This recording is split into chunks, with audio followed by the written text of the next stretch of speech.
Welcome दोस्तों, मैं हूं डॉक्टर जितेंद्र। आज की वीडियो में क्लियर करने वाला हूं कि 498 में अरेस्टिंग को लेके हस्बैंड और हस्बैंड के रिलेटिव के माइंड में काफ़ी टेंशन होती है।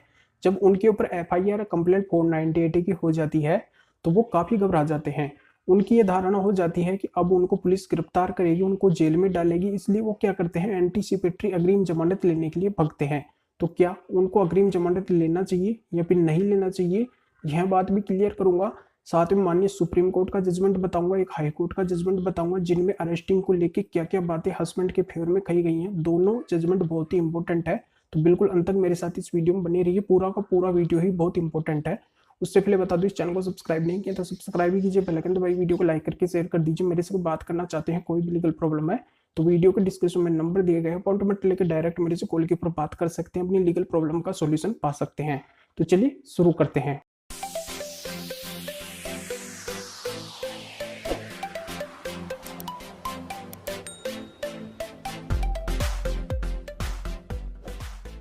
तो यहाँ पे यह बात क्लियर कर देता हूँ कि अगर हस्बैंड और हस्बैंड के रिलेटिव के ऊपर फॉल्स 498 की कंप्लेंट या एफआईआर हुई है तो कभी भी उनको एंटीसिपेटरी अग्रिम जमानत के लिए नहीं जाना चाहिए। ये हस्बैंड और हस्बैंड के रिलेटिव को भली बात ही पता होता है कि उनके ऊपर फॉल्स एलिगेशन लगाए गए हैं, फॉल्स रिपोर्ट उनके ऊपर दर्ज करवाई गई है, और फिर भी वो क्या करते हैं कि एंटीसिपेटरी बेल के लिए चले जाते हैं अपनी गिरफ्तारी से बचने के लिए। पर वो ऐसा करके एक मुसीबत में फंस जाते हैं। वो बहुत बड़ी गलती कर बैठते हैं, क्योंकि उनको पता नहीं है एक एंटीसिपेटरी बेल लेना उनके लिए गलत साबित हो सकता है। वो इस तरीके से गलत साबित हो सकता है कि यहाँ पे पुलिस की ये धारणा बन जाती है कि जब हस्बैंड और हस्बैंड के रिलेटिव उनके ऊपर अगर फॉल्स एलिगेशन लगे हैं तो भी वो एंटीसिपेटरी के लिए जा रहे हैं। तो यहाँ पे पुलिस ये समझती है कि इनकी गलती है।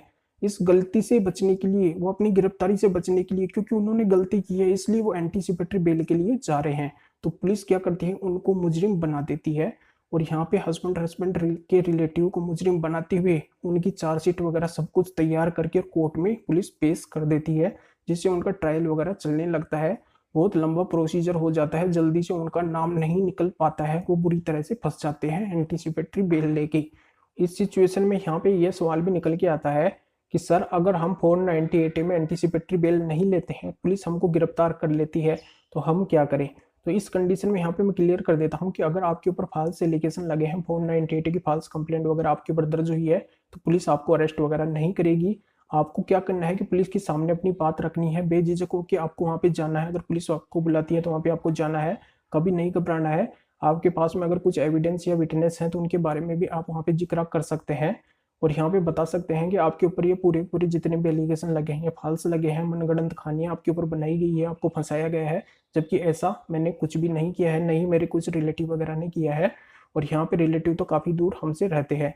तो ये बात अगर हस्बैंड वहाँ पे रखता है तो यहाँ पे आपकी बात बिल्कुल सुनी जाएगी, हस्बैंड की बात सुनी जाएगी, उनके रिलेटिव की बात सुनी जाएगी, और उनका नाम वहाँ से हट सकता है, वहीं से हट सकता है, उस एफआईआर से वहीं से हट सकता है। अगर वो इन्वेस्टिगेशन में अच्छी तरह से कोऑपरेट पुलिस का करते हैं तो उनका नाम बिल्कुल अच्छी तरीके से वहीं से हट जाएगा एफआईआर से। और ज़्यादातर क्या होता है कि ऐसे केसेज में आपका और आपके रिलेटिव का नाम, अगर पूरी तरह से फॉल्स मामला है तो वहीं से आपका नाम हट जाता है और एफआईआर के ऊपर एफआईआर लग जाती है। क्योंकि जो रिपोर्ट दर्ज करवा रही है, जो एफआईआर दर्ज करवा रही है, उसके पास में भी एविडेंस होना बहुत ही जरूरी है।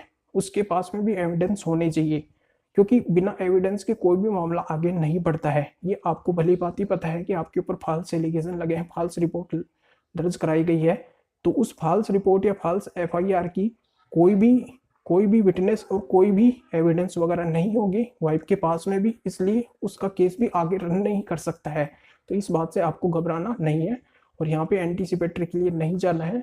आपको क्या करना है कि अपनी बात पुलिस के सामने रखनी है। अगर पुलिस फिर भी आपको गिरफ्तार कर लेती है, आप अपनी बात वहाँ पे रखते हैं, आप अपने को निर्दोष साबित वहाँ पे कर देते हैं, और फिर भी पुलिस आपको अगर गिरफ्तार करती है तो यहाँ पे आप पुलिस के खिलाफ एक्शन ले सकते हैं। पुलिस के खिलाफ आपको एक्शन कहाँ पे लेना है, ये भी बात यहाँ पे मैं क्लियर कर देता हूँ। अगर पुलिस किसी के दबाव या लालच में आके ऐसा करती है तो उस पुलिस और उस वाइफ की कंप्लेंट आप जो पुलिस के सीनियर्स ऑफिसर हैं, जैसे एसएसपी, एसपी है, डीजीपी है, उनके पास में आप उनकी कंप्लेंट दे सकते हैं। उनमें ये बातें रख सकते हैं कि आपके साथ में बिना वजह हरासमेंट किया जा रहा है, किसी के दबाव में आके, किसी के लालच में आके यहाँ पे आपको फंसाया जा रहा है, आपकी अरेस्टिंग वगैरह हो रही है, तो ये कंप्लेंट आप पुलिस के सीनियर्स ऑफिसर को दे सकते हैं।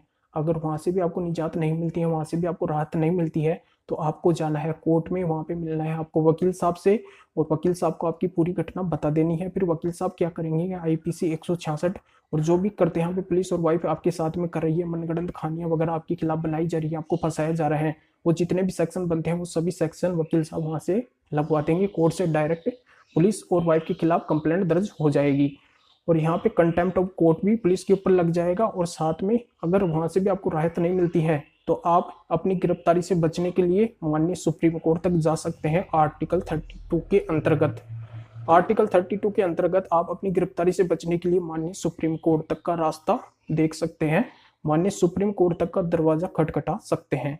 तो इस तरीके से आपको घबराना नहीं है, आपकी अरेस्टिंग इसमें इस तरीके से नहीं हो सकती है अगर आपके ऊपर फॉल्स एलिगेशन लगे हैं तो। अब यहाँ पे क्लियर कर देता हूँ कि 498A के केस के मामले में हस्बैंड और हस्बैंड के रिलेटिव की अरेस्टिंग गिरफ्तारी हो सकती है। तो यहाँ पे मैं क्लियर कर देता हूँ कि अगर वाइफ के पास में एक्यूरेट एविडेंस या प्रूफ है और विटनेस है, वो पुलिस के सामने साबित कर देती है कि उसके साथ में रियल में ऐसा हुआ है, और यहाँ पे वहीं पे क्लियर हो जाता है सब कुछ कि बिल्कुल एक्यूरेट, बिल्कुल सही मायने में हस्बैंड ने ऐसा किया है, हस्बैंड के रिलेटिव ने ऐसा किया है, हकीकत में उन्होंने डोरी वगैरह की डिमांड की है, वाइफ के साथ में हरासमेंट वगैरह किया है डोरी को लेके, और यहाँ पे सभी बातें अगर वाइफ वहाँ पे क्लियर कर देती है, उसके पास में एविडेंस भी है, विटनेस भी है, और सब कुछ वहाँ पे क्लियर कर देती है, तो यहाँ पे पुलिस क्या करेगी कि एक रिपोर्ट बना के उनकी और मजिस्ट्रेट साहब को अवगत करवाएगी। मजिस्ट्रेट साहब के पास में वो रिपोर्ट जाएगी, मजिस्ट्रेट साहब देखेंगे बिल्कुल अगर सही है तो वहाँ पे वो अरेस्टिंग का ऑर्डर दे सकते हैं। CRPC 41A के सबसेक्शन इसमें B में ये प्रावधान किया गया है। तो इस तरीके से अरेस्टिंग हो सकती है, अगर वो जेन्युइन मामला है तो उसमें अरेस्टिंग हो सकती है, वो भी मजिस्ट्रेट साहब की परमिशन उसमें लेनी पड़ती है। तो ये इसमें क्या है, लंबी प्रक्रिया चलती है, तो ऐसे कोई घबराने की आवश्यकता नहीं है। नॉर्मल अगर फॉल्स एलिगेशन हस्बैंड के ऊपर लगे हैं तो उसमें कोई अरेस्टिंग वगैरह नहीं होती है।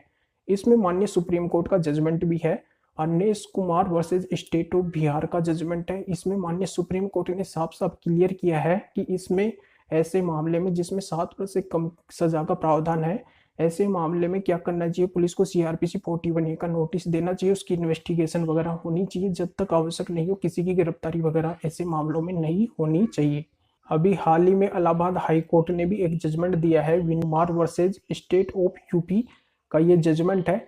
इसमें भी इलाहाबाद हाई कोर्ट ने क्लियर किया है कि जब तक आवश्यक नहीं हो ऐसे मामलों में कभी भी किसी की गिरफ्तारी वगैरह नहीं होनी चाहिए, बिना वजह उनको परेशान नहीं किया जाना चाहिए, और ऐसे मामलों में तो गिरफ्तारी का कोई प्रावधान नहीं है, इसमें इन्वेस्टिगेशन वगैरह किया जाना चाहिए, अगर अति आवश्यक हो तो ही गिरफ्तारी होनी चाहिए, अन्यथा ऐसे मामलों में कोई गिरफ्तारी वगैरह नहीं होनी चाहिए। 41A का नोटिस देना चाहिए, उसकी प्रॉपर इन्वेस्टिगेशन वगैरह होनी चाहिए, और यहाँ पे ये प्रक्रिया चलनी चाहिए। तो इन सभी डिटेल्स और माननीय सुप्रीम कोर्ट और हाई कोर्ट के जजमेंट से क्लियर हो गया होगा कि हस्बैंड और हस्बैंड के रिलेटिव को बिना वजह अरेस्टिंग से घबराना नहीं चाहिए, क्योंकि ये दोनों जजमेंट आपके पास में है।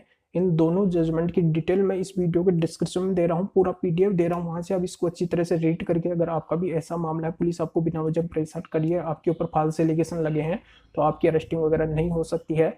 ये दोनों जजमेंट आप अपने केस के अंदर यूज कर सकते हैं। पूरी डिटेल आपको इस वीडियो के डिस्क्रिप्शन में मिल जाएगी। पूरी जानकारी आपके समझ में आ गई होगी, तो वीडियो को लाइक करके ज़्यादा से ज़्यादा शेयर कर दीजिए और लोगों को भी इस जानकारी का पता चल सके। तो फिर आगे मिलेंगे आपसे नए वीडियो टॉपिक के साथ में। आप सभी का बहुत बहुत धन्यवाद।